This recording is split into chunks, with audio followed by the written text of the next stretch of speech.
The best part about writing the Radio Caroline musical has really been about the learning and the research. It's been an amazing experience because I wasn't born in 1964, hopefully that's obvious. And so, yeah, I've really enjoyed researching and learning about the period.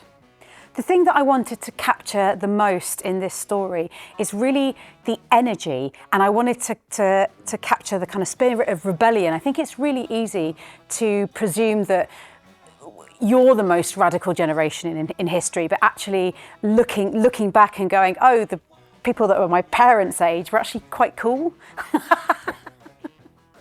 I would like the audience to take away from this show a spirit of music and what music can do. And I think that the way that we consume music has been one of the constantly changing things, is that every, I guess, 10 years or so, there is a new format that constantly means that the way that we consume music has changed. And I think we now live in an age where music feels disposable, where music is being made by AI, and that you can stream things for free, or, you know, we have this mass access to music. And back then, when the story in 1964 is that music was hard to come by, and teenagers would really do anything to try and get their hands on this music and this sound. And for me, for my generation, that was tapes. So this is the vinyl generation, but for me it was tapes, and it was taping off the radio. We didn't have access to music, so I want people to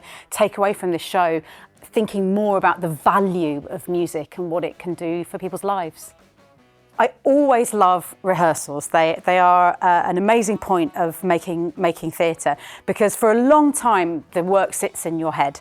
And Caroline, it's been about 2 years from the first being commissioned to write this to now being in a rehearsal room and being close to performance. And it's always amazing. What I love about making theatre is it's a collaboration. So I write stuff on the page, which then is brought to life by the whole creative team, by Paul, the music supervisor, Doug and Alex as directors. It's about the melting pot of people, and that is what I love about making theatre.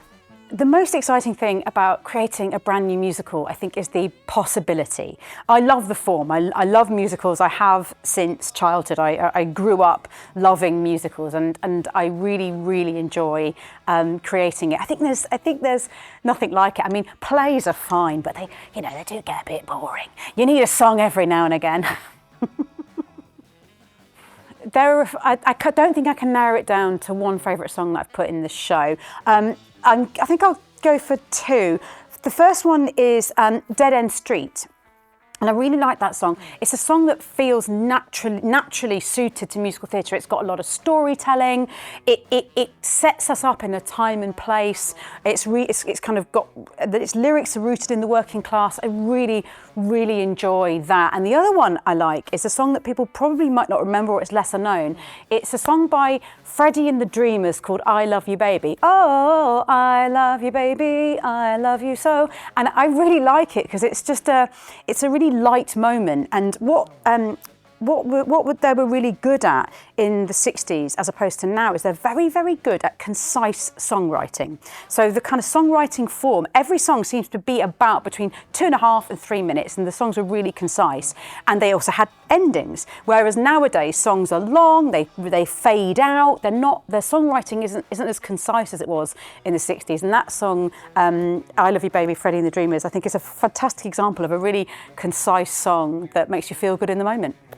So Radio Caroline is a story that is rooted in the 60s, but it's a story that is for all generations. I think that every generation thinks that they're unique, that nobody else has ever done it before, that Gen Z will be thinking that they have the best music, and I'm a millennial and I think we have the best music. But I think that there's so much in here, because to come back and see that actually teenagers are fundamentally the same, regardless of when they were born. And I think that is why it's got multi-generational appeal, because the music is really good, and the people involved really did something revolutionary that changed how you now access music.